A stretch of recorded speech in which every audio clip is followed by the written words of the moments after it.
Hello guys!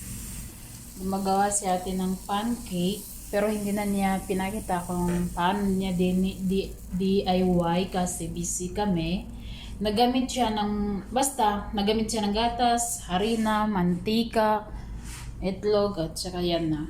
Tapos ito na.